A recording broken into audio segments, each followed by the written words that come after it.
bienvenue au Jardin de l'Or. On se retrouve aujourd'hui pour une nouvelle vidéo sur les orchidées.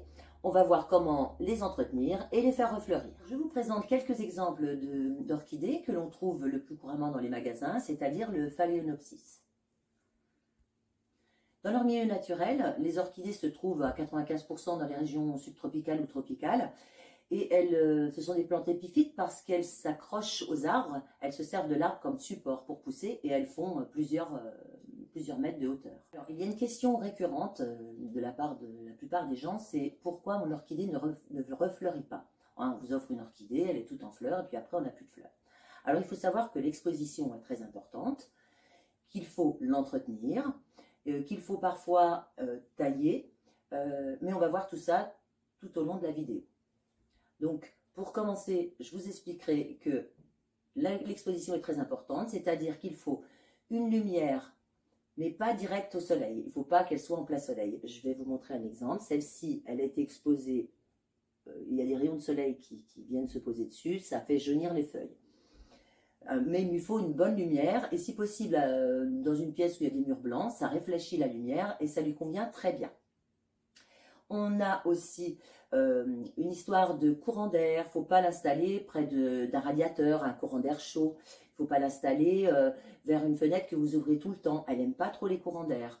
Donc il faut une atmosphère quand même assez chaude, on va dire, et une exposition, donc lumière, mais pas soleil direct.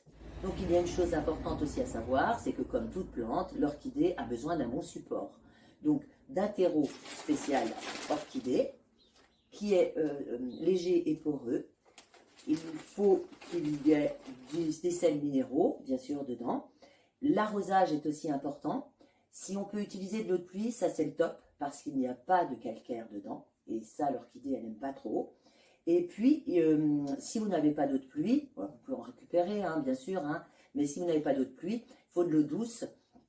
Vous pouvez prendre de l'eau volvique, par exemple. L'orchidée aime bien aussi être humidifiée avec un vaporisateur, ou même quelquefois une petite douche. Alors voilà, il y aura du calcaire, mais bon, de temps en temps, c'est pas très grave. Elle apprécie. Donc la fréquence de l'arrosage, on va dire une fois par semaine en période d'été. L'hiver, une fois tous les 15 jours, c'est bien. Donc très important, il y a un indice infaillible pour savoir si votre orchidée est assez arrosée ou pas. C'est la couleur, et c'est pour ça qu'on choisit des pots transparents. C'est pour voir si l'orchidée est en bonne santé et l'arrosage est correct. Vous voyez la couleur des racines par là. Donc, elles sont vertes claires. On voit là que c'est bien arrosé. Par contre, si votre racine à l'intérieur du pot, là c'est normal, elle a l'air libre, donc elle est de cette couleur. Mais si dans votre pot, l'orchidée a des racines de cette couleur, grise argentée, c'est qu'elle manque d'eau, elle souffre, elle est en stress hydrique. Donc maintenant, on va voir un petit peu comment entretenir, ce qui participe aussi, bien sûr, au bon fleurissement de la plante. Alors, si vous avez une orchidée qui a fleuri, donc vous allez avoir donc une belle hampe, comme ça s'appelle une hampe, hein, toute la tige avec les fleurs. À un moment donné, les fleurs vont se dessécher, comme celle-ci là. Je vais l'enlever, la retirer. Donc, à un moment donné, il faudra retirer toutes les fleurs séchées et laisser reposer quelques jours. Au bout d'un moment, la hampe va se dessécher à son tour. Et c'est là qu'on intervient. On coupe, on prend la base de la tige. On voit qu'ici, il y a un œil. Je vais vous le montrer ici, au deuxième. Vous voyez, ça fait un renflement. Premier œil, deuxième œil, troisième œil. Eh bien, si ma hampe était desséchée, je couperais ici à 1 cm de l'œil. Donc, le fait de couper la hampe au troisième œil va lui permettre à l'orchidée de refleurir. Et donc, ne vous inquiétez pas, si votre orchidée ne refleurit pas toute l'année, elle a des périodes, printemps, automne. Ce que vous pouvez faire également, c'est nettoyer les feuilles. Vous savez que la poussière accumulée sur les feuilles, vu que la plante respire par ce moyen, ça va l'empêcher de respirer. Donc, un bon moyen de l'aider, c'est de nettoyer avec un mélange mi-lait, mi-eau, un petit chiffon. On nettoie chaque feuille. En plus, elle sera encore plus belle.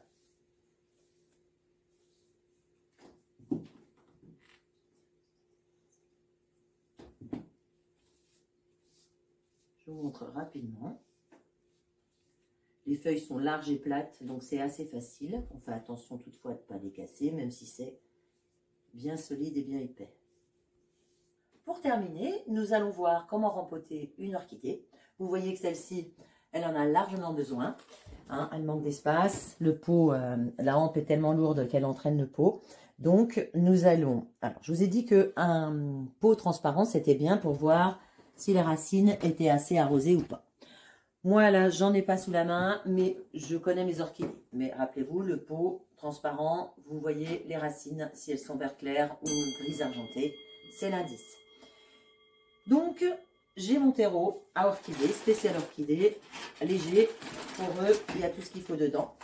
Alors, vous pourrez parfois rajouter un peu de marc de café quand vous le voudrez dans votre pot. Ça contient plein de bonnes choses pour la plante. Et c'est un engrais naturel. Donc là, vous voyez, c'est des espèces de copeaux, hein, le terreau. C'est pas du terreau de jardin. Hein. C'est des espèces de copeaux. Donc je remplis déjà à peu près mon pot.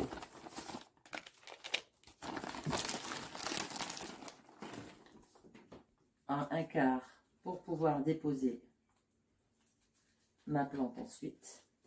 Je vais saisir. Alors là, oui, elle a largement besoin. Alors, j'ai fait un peu de chantier, mais c'est pas grave. Vous voyez qu'elle en a vraiment besoin. Vous voyez aussi que ses racines, elles sont bien vert clair. Vous voyez, ça va lui faire du bien. Elle va pas être mécontente de se retrouver dans un pot plus gros avec plus de substrat. Alors, ça fait un peu de chantier. Hein. C'est pas très grave. Quand on voit après les belles fleurs comme ça vaut le coup.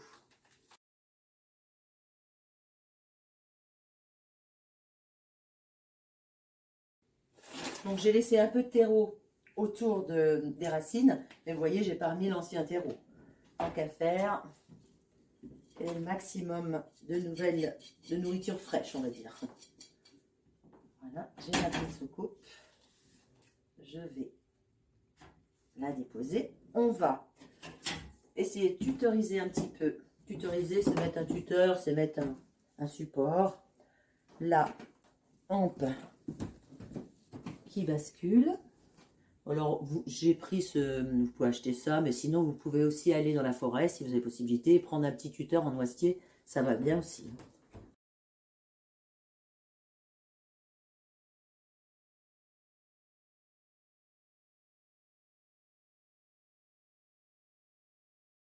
À présent, je vais découper un petit peu ce qui est desséché.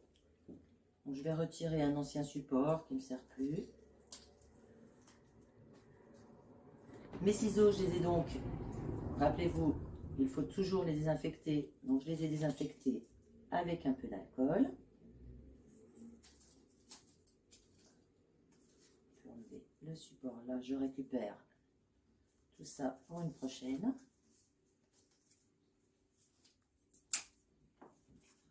Vous voyez qu'ici, en préparation, on va avoir bientôt des fleurs là-dessus. Ça se prépare. Maintenant, on va parler d'arrosage. Le terreau est tout sec, donc là, je vais lui faire prendre un bain. Ce que vous pouvez faire donc, chaque semaine, faire prendre un bain. On va prendre un récipient, insérer le pot dans le récipient, rempli d'eau, laisser tremper 1 à 2 heures et retirer le pot ensuite. Et vous êtes sûr que votre plante est bien arrosée. C'est l'heure du bain pour l'orchidée. Alors, si vous pouvez donc récupérer l'eau de pluie, vous avez un balcon, vous mettez une bassine, un chéneau dehors. Et n'oubliez pas aussi, après qu'elle ait pris son bain, l'orchidée, vous pouvez réutiliser l'eau pour arroser vos autres plantes. C'est le moment de penser à faire attention à l'eau, c'est important. Je vais donc la laisser tremper 2 bonnes heures. Elle aura pris un bon bain. Vous ne la rarroserez pas avant une bonne semaine. Vous aurez un pot transparent, donc vous verrez bien les racines. Si elles sont encore vertes, vous laissez. Sinon, on réarrose. J'espère que cette vidéo vous aura plu et qu'elle vous aura apporté quelques astuces pour prendre soin de votre orchidée et la faire refleurir. Si vous avez des questions, n'hésitez pas à laisser des commentaires et à laisser un petit pouce bleu pour nous encourager. Abonnez-vous à notre chaîne et à très bientôt pour une nouvelle vidéo.